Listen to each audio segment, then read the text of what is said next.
우리 교재 1장 8절 선형변환 인문에 대해서 같이 공부하도록 하겠습니다. 이 절에서 학습하고자 하는 주된 개념은 선형변환이라는 것을 이해하려는 것이 주목적입니다. 선형변환이라는 개념은 우리가 앞으로 배워나가겠습니다만 정역 안에 있는 한 벡터를 공역 안에 있는 한 벡터로 대응시켜가는 관계를 말합니다. 자, 이때 여러 가지 특징을 만족할 때 우리는 특별하게 선형변환이란 말을 하려고 하는데요.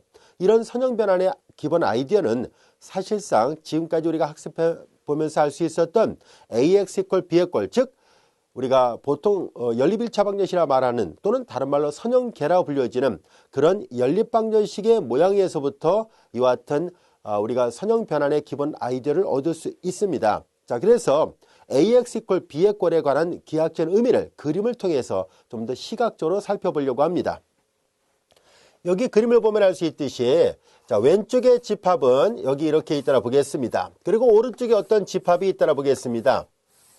자, 이제 여기에서 왼쪽의 집합 안에 있는 한 벡터를 x라 놨을 때 그 x라는 벡터에다가 a를 곱하려고 합니다.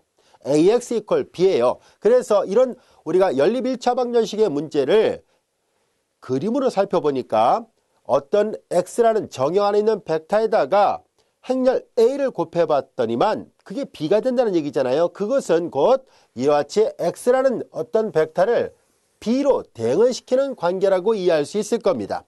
자, 이제 우리는 이 동차 또는 비동차 연립 1차 방정식 ax = 0 또는 ax = b의 꼴에서 이런 문제를 앞에서 우리가 계속 방정식의 해를 구하는데 우리가 생각을 했었는데 이제 시각을 달리해서 기하학적으로 대응되는 관계로서 생각을 해보려고 합니다.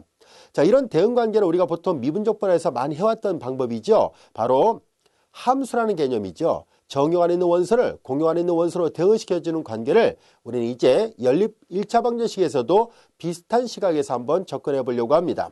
자, 이제 우리 그림 충분히 이해됐죠? 자, 이제 AX = B의 꼴에 행렬 방정식이 갖고 있는 기하학적 의미는 이런 특징을 가지고 있구나라는 것을 알게 됐습니다. 자, 그래서 이제 우리는 변환이라는 것을 새롭게 약속을 하려고 합니다. 자, 변환의 수학적 정의 어떻게 되어 있는지를 한번 살펴보도록 하겠습니다. 자, 변환을 다음과 같이 약속을 하려고 하는데요.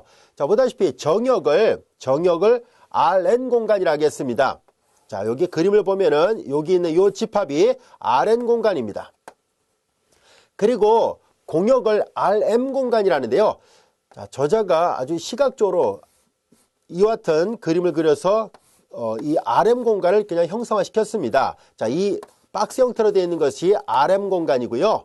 여기에 있는 이쪽이 이 평면처럼 보이는 이것을 그냥 Rn 공간이라 한 거고요. 자, 이제 여기에 보다시피 Rn 공간에서 RM 공간으로 대응을 시키려고 하는데요. 이런 대응되는 규칙을 그냥 편의상 T라 표시한 것 뿐입니다. T는 트랜스포메이션의 이니셜을 따와서 약자를 썼어요. 그래서 이걸 변환이라고 읽을 텐데요. 또는 이제 때에 따라서 펑션이라는 기호로도 사용할 수 있을 것이고 또는 매핑이라는 말로도 사용할 수 있을 텐데요. 보통은 그냥 변환이라는 말을 제일 많이 사용합니다. 그래서 트랜스포메이션의 이니셜을 따서 보통 T라 많이 쓰고요. Rn 공간상에 있는 벡터를 X라 놓은 거예요. 이 X라는 벡터에 대한 상을 계산하는데요. T에 의한 상입니다. Rn 공간상에 있는 벡터 X를 T에 의해서 상을 보냈을 때 TX가 되겠죠. 이 TX는 RM 공간 안의 원소가 되게끔 대응시키려고 합니다. 자, 그래서 이 RM 공간 안에 TX가 대응된다는 것을 보이기 위해서 이와 같이 표시가 됐어요. 이 X를 T에 의해서 상을 보냈더니 RM 공간 안에 한 원소 TX로 대응이 됐습니다. 여기까지 됐죠. 자, 이때 우리는 이 변환 또는 사상 또는 함수라 불려지는 이 T가 정의되는 정역은 바로 이 Rn 공간 이쪽이에요. 그래서 여기를 우리가 도메인에서 우리말로는 이제 정역이라 번역합니다. 정역이라 할 것이고요. 그 다음에 대응되는 또 다른 집합이 되는 이 Rm을 코도메인 공역이라 우리가 보통 번역해서 쓰죠. 공역이라 얘기를 합니다. 자, 그래서 Rn은 T의 정역이 되고 Rm은 T의 공역이 됩니다 라는 뜻이고요. 그 다음에 이와 같은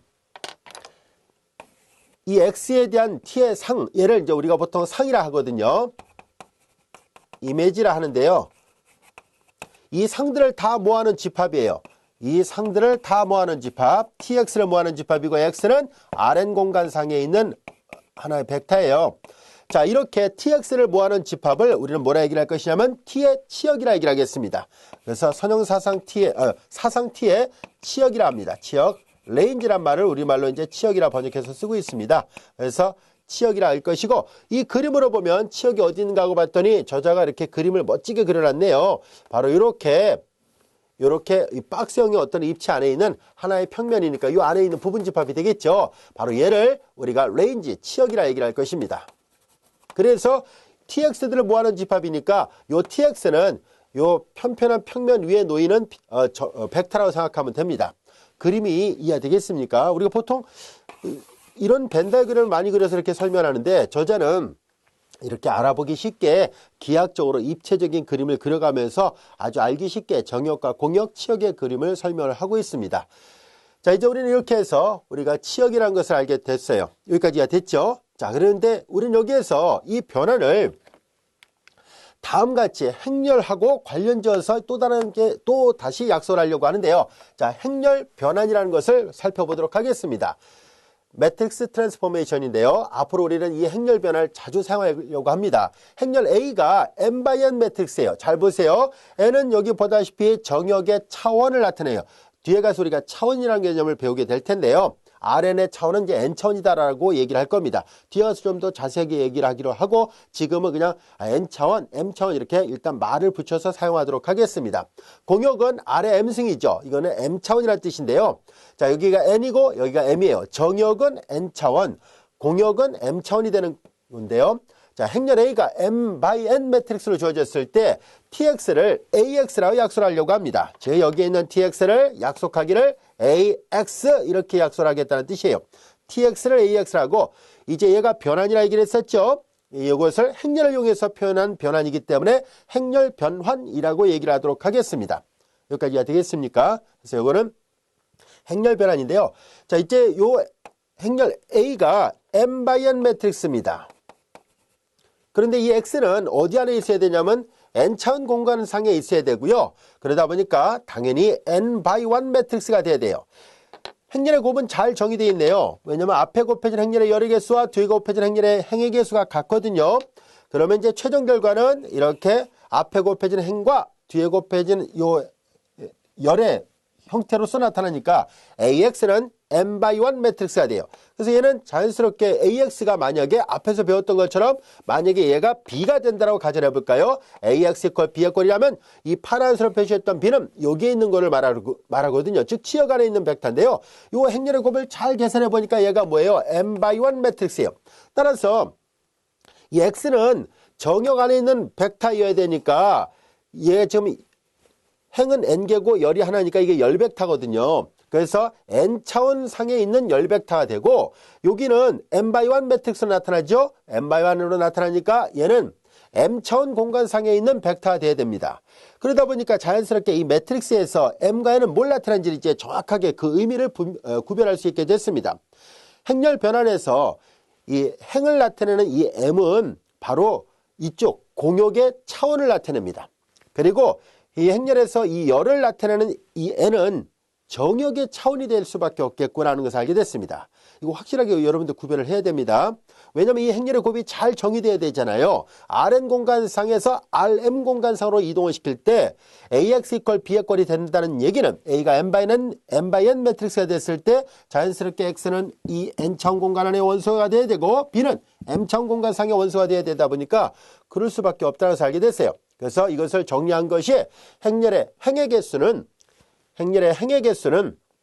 이쪽 공역의 차원을 나타냅니다. 그리고 행렬의 열의 개수는 정역의 차원을 나타냅니다. 잘 구별을 해야 됩니다. 이걸 확실하게 잘 기억하고 또 이해하고 있어야 돼요. 그리고 만약에 잊어버렸다 싶으면 이걸 계산을 해보세요. 이렇게 첨자를 다 확인해보고 행과 열의 개수를 다 따져보면 쉽게 여러분들이 구별할 수 있을 거라 생각합니다. 자, 이제 다시 한번 짚고 넘어가도록 하죠. 행렬 변환에서 n×n 매트릭스로 표시했을 때 행의 개수는 공역의 차원을 나타내고 열의 개수는 정역의 차원을 나타냅니다. 충분히 이해되셨죠? 이걸 잘 떠올리면 그리 어렵지 않은 말입니다. 자, 이제 우리는 이렇게 n×n 매트릭스가 주어졌을 때 정역의 차원, 공역의 차원 이런 의미를 직접적으로 예문을 통해서 한번 살펴보도록 하겠습니다. 예제 1번 같이 볼까요? 행렬의 모양이 여러분들이 보면 알 수 있듯이 3x2 매트릭스입니다. 앞서 얘기한 것처럼 이 3이라는 숫자는 공역의 차원을 나타내고 2라는 숫자는 열의 개수는 정역의 차원을 나타낸다라고 얘기를 했었잖아요. 따라서 이 행렬에다가 연산을 할 수 있는 것은 자, 이제 행렬의 곱이 잘 정의되려면 2x1 매트릭스가 필요하니까 얘가 어디에 있어야 돼요? 정역 안에 있는 원소가 돼야 되죠. 정역 안에 있는 원소가 돼야 될 것이고 그 최종 결과는 뭐야 돼요? 3x2, 2x1이니까 3x1이 되겠죠? 얘네들 둘이 3x1 매트릭스니까 이 둘은 당연히 공역 안에 있는 원소들이어야 됩니다. 좀 더 정확하게 얘기한다면 치역 안의 원소이어야 한다는 것을 알 수 있습니다. 자, 이제 우리는 TU를 연산할 수 있는지를 한번 살펴보도록 할까요? 자, TU라는 것은 무슨 말일까요? 여기 보다시피 우리가 변환을 행렬 변화로 바꿔놨잖아요. 그래서 1번 문제 보도록 할까요? TU를 계산한다는 얘기는 TX가 AX니까 X가 들어간 대신에 U가 바꿔서 들어왔으니까 그러면 AU가 돼야 된다는 것을 알 수 있습니다. AU가 되겠죠. 자, 그러면 AU를 계산을 해야 되는데요. 행렬 A와 U를 곱하려고 합니다. 1, -3, 3, 5, 그리고 -1, 7이고요. 2, -1 이와 같이 됐네요. 자, 행렬의 곱을 계산합니다. 얘는 3x2 매트릭스, 2x1 매트릭스, 앞에 곱해진 행렬의 열의 개수와 뒤에 곱해진 행렬의 행의 개수가 같으니까 3x1 매트릭스로 나타나야 됩니다. 행렬의 곱을 계산하면은 2하고 3을 더하는 거니까 5가 될 것이고 6하고 -5니까 1이에요. 행렬 계산하면 -2하고 -7이니까 -9 이와 같이 됐습니다. 여기까지가 됐죠. 그래서 TU는 잘 정의되어 있다는 것을 알게 됐습니다. 자, 2번을 볼까요? 자, 여기 보면은 TX = B가 되는 정역 안에 벡터가 존재할 것인가? 라고 묻고 있습니다. 이게 가능하다면 존재성을 나타내려고 하는 거고요. 그 다음에 TX = B가 되는 X가 하나인가 두 개인가를 구별하자는 얘기예요. 그래서 얘가 이제 이걸 조사함으로 해서 유일성 문제를 알아보려고 합니다. 유일하게 하나뿐인가 아니면 여러 개가 있을까 하는 것을 알아볼 거고요. 이렇게 된 것은 존재성을 물어보려고 합니다. 즉 행렬 방정식 AX = B의 꼴을 우리가 변환을 이용해서 바꿔놓은 것 뿐이잖아요. 바로 말을 바꿔서 얘기한다면 AX = B가 되는 연립 1차 방정식에 해가 존재할 것인가 하는 문제와 AX = B의 꼴을 만족하는 해가 유일하게 하나뿐인가 아니면 무수히 많을 것인가 등등을 묻고 있는 문제와 정확하게 동일한 개념입니다. 자, 이제 우리는 이런 존재성과 유일성 문제를 한번 살펴보도록 하죠. TX = B가 되는 X가 존재하는지를 알아보려고 합니다. TX는 AX라 쓸 수 있다고 했었죠. 그래서 TX = B라는 얘기는 말을 바꿔서 본다면 AX = B를 만족하는지를 물어보고 있는 것과 같습니다. A는 1, -3, 그리고 3, 5, 그리고 -1, 7 이와 같이 되어 있고요. 그 다음에 여기 X는 어떤 벡터인지 모르니까 X1, X2라 쓰겠습니다. 그리고 B라는 벡터는 3, 2, -5네요. 자, 이것은 여러분들이 이미 앞에서부터 배워서 알고 있는 것처럼 선형계를 푸는 문제잖아요. 그래서 우리는 확대행렬을 이용해서 이 문제를 해결해 보도록 하겠습니다. 1, -3, 3이고 3, 5, 2, -1, 7, -5예요. 그래서 기본행렬선을 적용하도록 하겠습니다. 자, 이제 선들 아래가 0이 되도록 하기 위해서 첫 번째에다 -3배를 해서 두 번째에다 더하죠? 0입니다. -3배에서 더합니다. 9하고 5를 더하니까 14. -3배에서 더합니다. -9 플러스 2가 되니까 -7. 1배에서 더하니까 0, 1배에서 더하니까 4가 됐죠? 1배에서 더하니까 -2가 됐습니다. 여기까지가 됐죠? 자, 이제 우리는 이 방정식을 만족하는 해가 있는지를 알아보려고 하거든요. 그래서 좀 더 계산해 보도록 하지요. 우리가 해가 존재하는지를 알아보려고 하고 있거든요.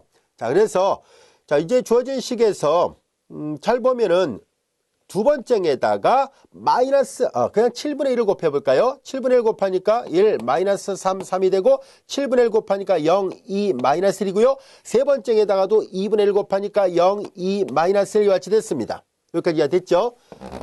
그 다음에 이제 다시 기본행렬선 적용합니다. 1, -3, 3이고 그 다음에 0, 2, -1이고 두 번째에다 -1 빼서 3에다 더하겠습니다. 그럼 0, 0, 0 이와 같이 됐습니다. 자, 여기까지가 됐죠? 자, 이제 우리는 여기에서 얘가 지금 확대행렬이거든요. 꼭 이제 뭐 선두리를 만들지 않아도 돼요. 일단 사다리꼴 형태가 됐습니다. 자, 이제 얘를 보고 대하는 연립방정식을 다시 만들어 보려고 합니다. x1, x2를 넣고 행렬 계산한다고 가정한다면 x1-3x2 = 3이고 행렬 계산하면 2배 x2 = -1이 완치됐습니다. 밑에서부터 역대입해서 풀려고 하는데요. x2를 구해본 결과 x2가 -2분의 1이고 얘를 여기다 대입을 하겠습니다. -2분을 대입하니까 플러스 2분의 3 넘어가니까 -2분의 3이 -2분의 3이 됐으니까 2분의 6에서 2분의 3 빼면 2분의 3이군요. 그래서 x1도 2분의 3. 결국은 x1하고 x2가 구해졌습니다. 이 x라는 벡터를 생각을 해보니까 x1, x2를 성분을 갖는데요. x1은 2분의 3, x2는 -2분의 2와 같이 돼서 보다시피 유일한 해를 갖고 있다. 해가 존재한다는 것을 알게 됐어요. 이 예문은 이제 존재도 하고 딱 해가 하나밖에 없었습니다. 그래서 tx = b가 되는 x가 존재하는가 존재성에 대해서는 답이 있다는 것을 알게 됐습니다. 그리고 또 하나밖에 없고요. 자, 그 다음에 이제 이어서 3번도 마저 풀렸네요. 같은 b가 되어 있었네요. 이렇게 되는 x는 2개 이상인가 라고 물어봤는데 실제로 확인해 보니까 유일하게 하나밖에 없습니다 라는 것을 알게 됐습니다. 해가 존재하면서 동시에 유일하다는 것을 2번과 3번을 한꺼번에 우리가 풀 수 있었습니다.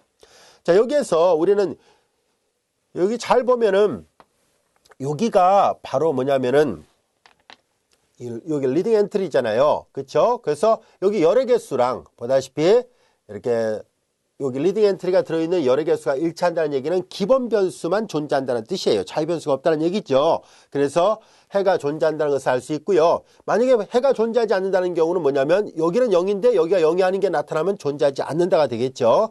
그래서 맨 밑이 모두 0으로 되어 있으니까 즉 0, 0, 0 쭉 가서 맨 마지막에 b 이렇게 되는 벡터가 행이 존재하지 않았으니까 해는 존재합니다. 그리고 열의 개수를 세어볼 때 전체 요 개수행렬의 열의 개수하고 선두가 들어있는 선두 1이 들어가게 여기 2분의 1 곱하면 선두 1이 들어가겠죠. 그래서 선두 1이 들어있는 열의 개수가 정확하게 미지수의 총개수랑 같으니까 자유변수는 존재하지 않아서 해가 유일하다는 것을 알 수 있었습니다.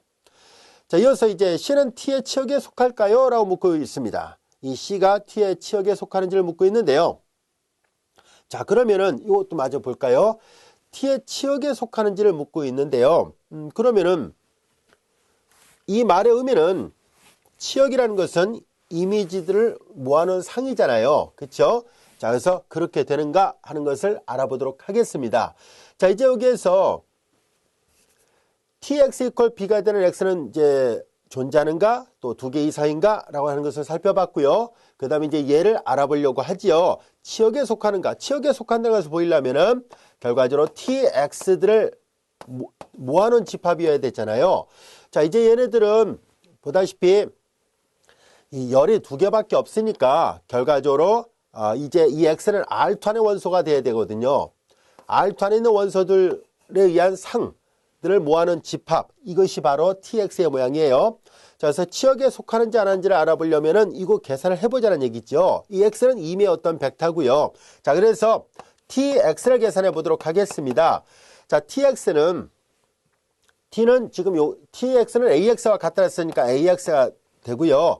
자, 그 다음에 이제 이것이 tx가 곧 c가 되는 그런 게 있는지를 알아보려고 하죠. 자, 이제 이렇게 되는 x가 존재한다면, 만약에 이렇게 되는 x가 존재한다면 당연히 c는 tx가 같아진다는 얘기니까 결과적으로 c는 t의 치역에 속한다라고 말할 수 있습니다. 그래서 이 방정식을 풀 수 있는지를 보라는 얘기예요. 한번 해볼까요? 아까 했던 거와 비슷합니다.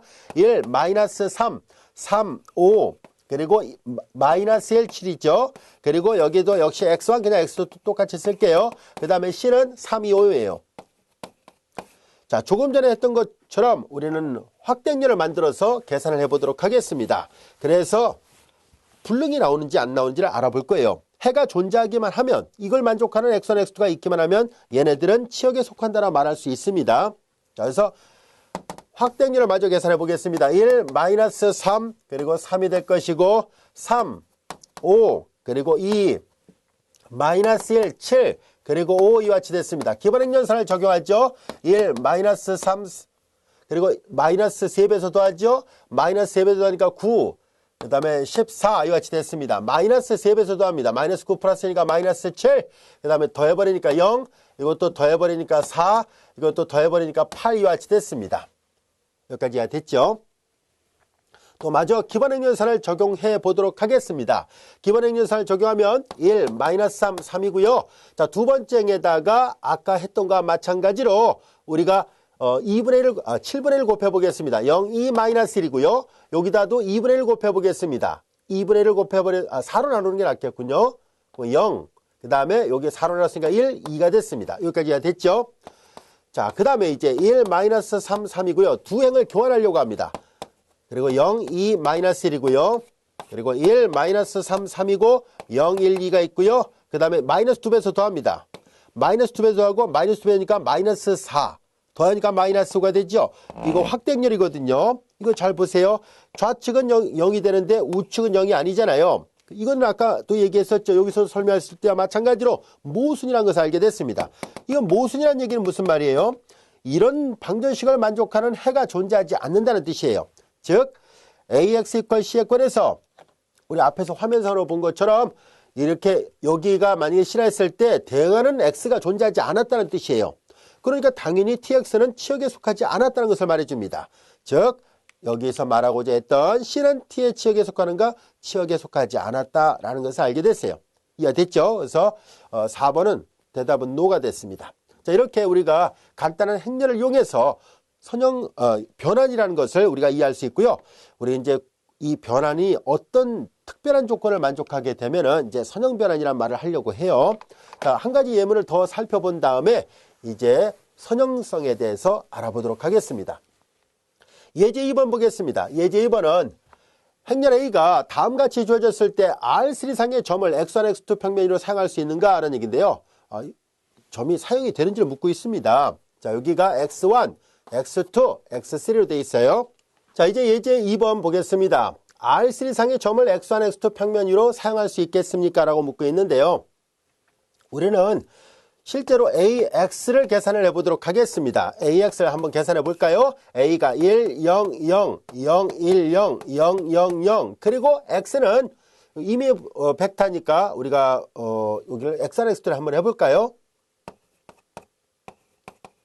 자, 이렇게 표시를 해보도록 하겠습니다. 자, 이제 이거 x1, x2로 표시하면 안 되겠군요. x1, x2, x3로 표시해야 되겠네요. 왜냐하면 여기가 3x3 매트릭스잖아요. 그러니까 여기도 x1, x2, x3 이렇게 표시를 해야 되겠네요. 자, 이제 마저 계산해 보겠습니다. 왜냐하면 이게 행렬의 곱이 잘 정의되려면 이와 같이 약속되어 있어야 돼요.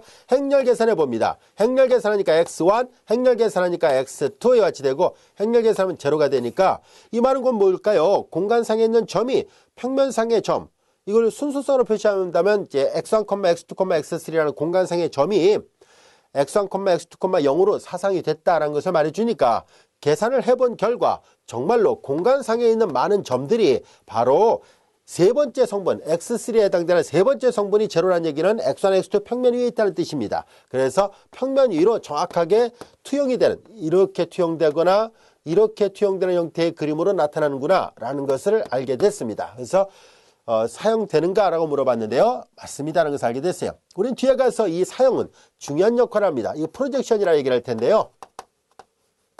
우리 지금 여기서 그냥 간단하게 요 행렬이 사용을 나타낸다는 것을 좀 언급을 했는데요. 뒤에 가서 좀 더 일반적으로 프로젝션에 대해서 학습을 해보도록 할 겁니다. 자, 이제 우리는 예제 3번을 또 볼까요?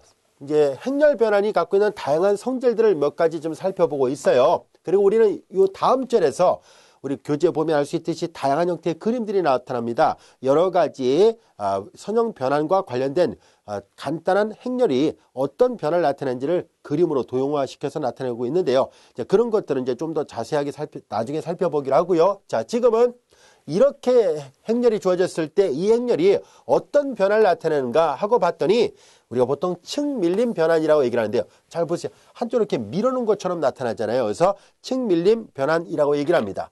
자, 이 층 밀림 변환이 어떤 의미인지를 한번 살펴보도록 하죠.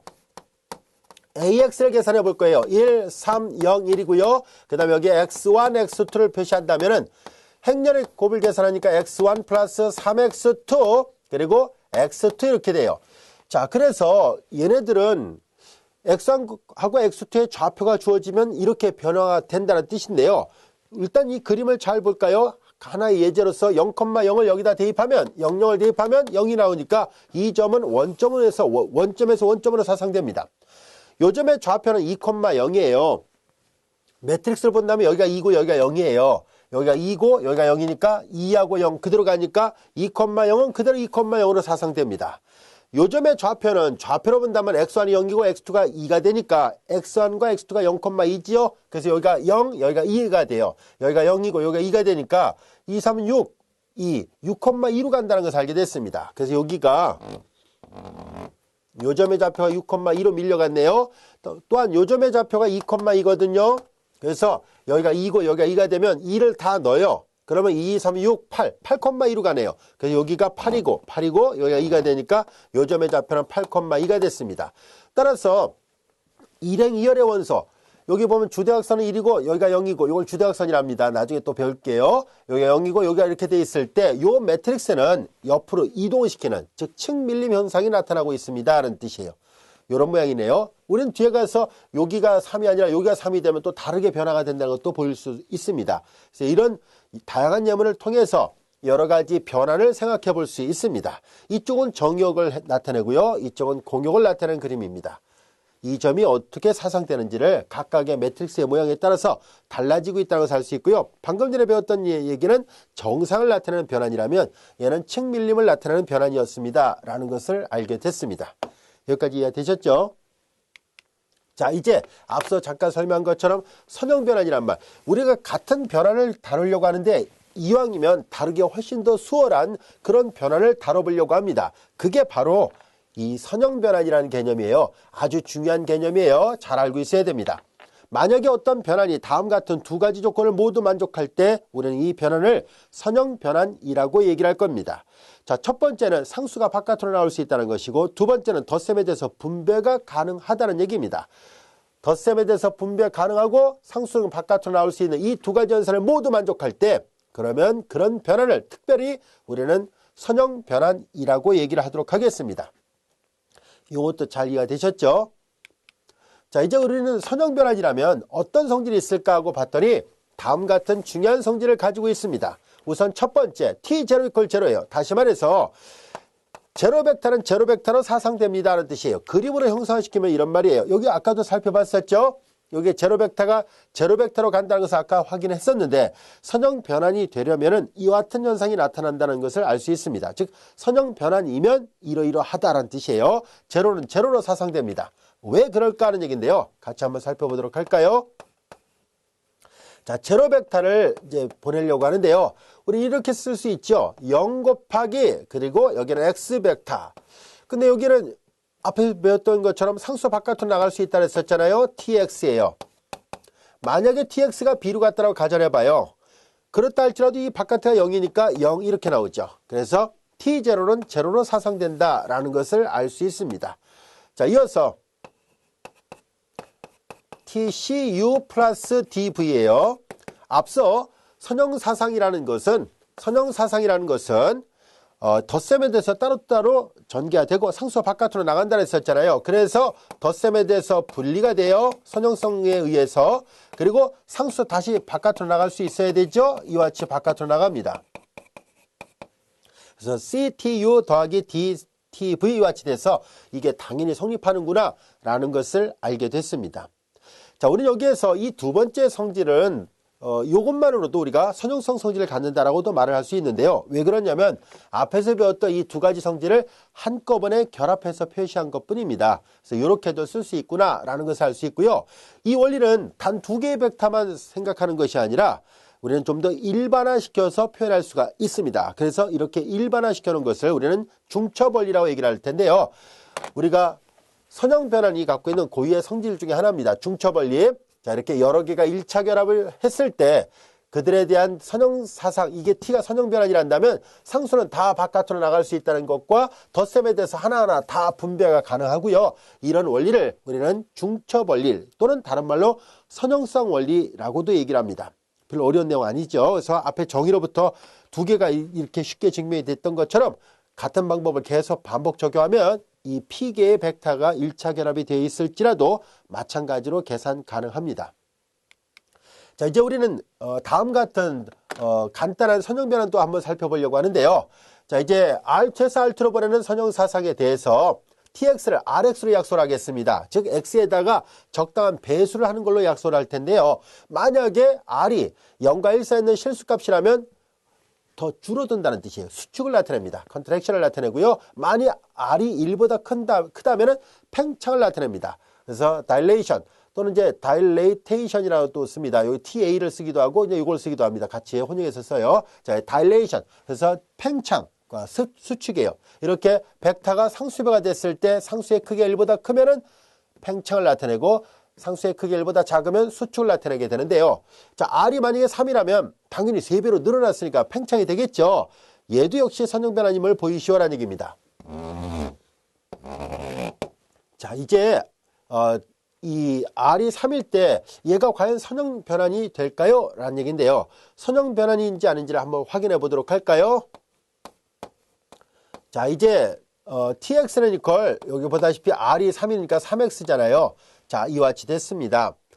그러면은 이제 뭐 마찬가지죠. 여기가 만약에 이제 c배를 했다고 가정을 해봐요. 그러면 tcx가 될 것이고 얘는 나갈 때 3배를 해서 나가거든요. 그러니까 요 cx의 3배가 돼야 되니까 3cx가 되겠죠. 자, 그런데 요거는 3 곱하기 cx 이렇게 된 것 같고 c 3x와 같죠. 근데 이거 다시 보면 3x는 tx와 같으니까 상수가 바깥으로 나간 형태와 같다는 것을 알게 됐습니다. 여기까지 됐죠. 자, 그 다음에 이제 여기도 마저 계산해 볼게요. 이번에는 이제 두 개를 해보겠습니다. x 더하기 y를 해볼까요? 그러면 이거는 선형사상의 정의로부터 무조건 3배를 한다고 썼으니까 x 더하기 y의 3배예요. 그럼 전개하면 3x 더하기 3y가 될 것이고 3x는 tx를 나타내죠. 3y는 같은 논리로 ty로 표시하면 되겠네요. 자, 그래서 덧셈에 대해서 따로따로 전개가 됐어요. 상수는 바깥으로 나간 꼴이 됐고요. 그래서 선형성을 가지고 있는 게 맞구나 라는 것을 알게 됐습니다. 그래서 확대 및 수축, 이거 확대라고도 읽기도 하고요. 팽창 및 수축 또는 확대 및 수축 같은 거는 여전히 선형 변환이 맞습니다 라는 얘기고요. 간단한 예를 통해서 본다면 그림상으로 봐도 이러이러한 벡터를 그대로 3배씩 확대해서 만든 게 오른쪽의 그림입니다. 어렵지 않죠? 자, 이번에는 회전 변환과 관련된 것을 한번 살펴보려고 합니다. R2에서 R2로 보내는 선형 사상을 이렇게 약속을 하려고 하는데요. 이때 U하고 V를 여기다 놓고 각각 계산을 해보라는 얘기예요. 즉, 여기 이제 X가 들어있을 때는 이렇게 연산하라는 얘기인데요. X 대신에 U를 넣어보겠다는 뜻이에요. TU 이퀄 AU가 되겠죠. U를 여기다 넣어요. 4하고 1을. 그랬을 때 계산 결과. 마찬가지로 V를 넣어요. TV 이퀄 AV니까 여기다 V 역할 2하고 3을 넣어요. 그때 계산 결과. 그 다음에 그들의 계산 결과를 각각 다 구해보고 그리고 TU의 결과를 계산해보고 TV의 결과를 구해보고 TU 플러스 V의 계산 결과를 각각 구해보려고 합니다. 어떤 변화가 있는지를 알아보려고 해요. 마저 계산해볼까요? 자, 이제 TX는 AX라 했으니까 TU는 AU가 되죠. A는 0, 마이너스 1, 1, 0 이와 같이 되어 있고 그 다음에 U는 4하고 1 이와 같이 되어 있습니다. 자, 행렬 계산하니까 마이너스 1, 행렬 계산하니까 4가 됐고요. 마찬가지로 AV가 되죠. 0, 마이너스 1, 0 이와 같이 되고 그 다음에 V는 2하고 3 이와 같이 되어 있습니다. 행렬 계산하니까 마이너스 3, 행렬 계산하니까 2 이와 같이 됐습니다.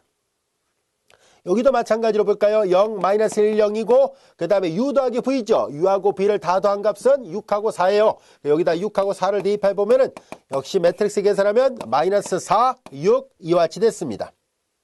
자, 이제 우리는 얘네들을 좌표 평면상에다 점을 찍어서 표현을 해보려고 합니다. 그리고 나서 우리는 TU하고 TV를 더한 결과랑 이 TU 플러스 V의 결과를 비교해 볼까요? 일단 그림을 그리는 것은 좀 이따 하기로 하고요. 이 계산 결과를 잘 비교해 보세요. 이 TU 더하기 V의 결과는 마이너스 4하고 6이고 TU 더하기 TV는 이거하고 이걸 더해버리면 마이너스 4, 6이니까 똑같죠. 그래서 이것도 역시 선형성 성질을 만족하는구나 라는 것을 알 수 있고요. 상수배도 상수 바깥으로 나간다는 것을 금방 보일 수 있습니다. 그래서 이것도 역시 선형 변환이 맞구나 하는 것을 알 수 있는데요. 이 선형 변환은 특별한 의미가 있습니다. 바로 얘는 회전을 나타내는 변환인데요. 왜 회전이 나왔을까 하는 것은 그림으로 보면 쉽게 이해할 수 있습니다. 자, U벡터는 여기에 있는데요. U벡터의 상위 TU가 여기 와 있고요. V벡터는 여기 있었는데 V벡터의 상위 TV가 여기 와 있습니다. 즉 하얀색이 이만큼, 노란색도 이만큼 회전이 됐다는 것을 알 수 있고요. U 더하기 V벡터의 상을 계산해 보니까 TU 더하기 V가 여기 와 있어서 똑같이 같은 방향으로 같은 각도만큼을 이동했다는 것을 알 수 있습니다. 그래서 그리고 요거는 이제 우리가 나중에 또 배우겠습니다만 90도만큼 원점을 중심으로 해서 반시계 방향으로 90도만큼 회전 이동시킨 게 이런 모양입니다. 이해되셨죠? 그래서 90도 회전 이동을 나타냅니다. 그럼 뒤에 가서 우리가 이 다음 절에서 좀 더 자세하게 학습을 하도록 하겠습니다. 이런 회전 변환도 마찬가지로 선형 변환이었구나 라는 것을 알게 됐습니다. 자, 이제 이 절의 마지막 예문은 이와 같은 선형 변환이 단순하게 이런 뭐 기하학적인 의미, 회전 변환이라든가 정사형이라든가 측밀림이라든가 이런 것만 다루는 것이 아니라 경제 분야라든가 사회과학 분야 또 공학 분야 여러 분야에서도 많이 응용되고 활용된다는 것을 설명하려고 하는 겁니다. 자, 이제 예제육번 어떤 것인지 한번 볼게요. 별로 어려운 내용은 아니니까요. 자, 어떤 회사에서 두 개의 상품 B하고 C를 생산하는데요. 이 U라는 행렬은 단가를 나타내는 행렬이에요. B벡터, C벡터가 각각 단가를 나타내게 되는데요. 이 각각의 열은 생산품에 대한 달러당 생산 비용들을 나타내고 있어요. 자, 이제 그리고 각각의 행은 이 순서대로 첫 번째는 재료비를 나타내고 두 번째는 인건비를 나타내고 세 번째는 간접비를 나타낸다고 했을 때 이제 이 X라는 벡터는 X1 첫 번째는 X1 달러어치의 생산품 B와 X2 달러어치의 생산품 C에 대응하는 생산 벡터라 했을 때 얘가 뭘 나타낼까요? 라는 얘기예요. TX 이퀄 UX가 의미하는 바를 우리가 이해를 해봅시다는 얘기예요. 요거 기호를 쓰면 다음 같습니다. 어렵진 않습니다. 자, 이제 여기다 TX는 이퀄 UX라고 얘기를 했었죠. U는 이걸 나타내요. U는 매트릭스가 B, C로 되어 있는데요. 여기가 0.45, 0.40 이게 다 달러예요. 0.25달러, 0.35 이렇게 되어 있어요. 그래서 각각의 이제 두 제품을 생산하는 생산 비용인데요. 달러당 생산 비용이에요. 자, 첫 번째는 아까 얘기한 것처럼 재료비, 인건비, 간접비인데요. 여기다 X를 곱했죠. 여기 보다시피 생산 벡터를 곱한다는 얘기는 무슨 말이냐면 우리 앞에서 배웠던 것처럼 이제 X1, X2 이렇게 돼요. 즉 여기가 0.45 B 제품을 생산할 때 달러당 비용이에요. 생산 비용 0.35, 0.15 이렇게 되는데 이 말은 결국 뭐냐면 한 제품을 생산하는데 이만큼의 생산 비용이 드는데 X1을 곱했다는 얘기는 X1 어치의 생산 비용이 듭니다는 얘기예요. 요거 여기까지 이해됐죠? 그래서 얘네들을 다 계산한 것은 뭘 나타내냐면은 0.45x1 플러스 0.40x2 그리고 여기도 마찬가지로 0.25x1 플러스 0.35x2 0.15x1 플러스 0.15 똑같이 0.15 했었네요. 0.15x2는 뭘 나타내냐면 얘가 이 회사 안에서 두 개의 상품을 생산한다고 가정했을 때 이 회사에서 생산할 수 있는 총 비용이에요. 즉 얘는 뭐냐면 가로는 첫 번째는 뭘 나타내냐면 총 재료비가 얼마큼 들었을까요? 라는 얘기예요. 이만큼 B 제품을 X1개 생산하고 그리고 C 제품을 X2개 생산할 때 드는 총 생산비 재료비를 나타내고요. 얘는 총 인건비를 나타내고 얘는 총 간접비용을 나타냅니다. 예를 들어서 뭐 물리비용이라든가 자재 창고에 보관하는 보관비용 등등을 통틀어서 우리가 보통 간접비 이렇게 얘기를 할 텐데요. 바로 그런 비용을 총 비용을 나타내고 있습니다. 라는 뜻이에요. 이렇게 선형 변화는 다양하게 여러 분야에 많은 응용을 할 수 있게 되는데요. 좀 더 포괄적인 응용은 뒤에 가면서 하나씩 좀 더 자세하게 학습을 해보도록 하겠습니다. 자, 이것으로 우리 교재 1장 8절을 마치고요. 이어서 1장 9절 같이 학습을 해보도록 하겠습니다.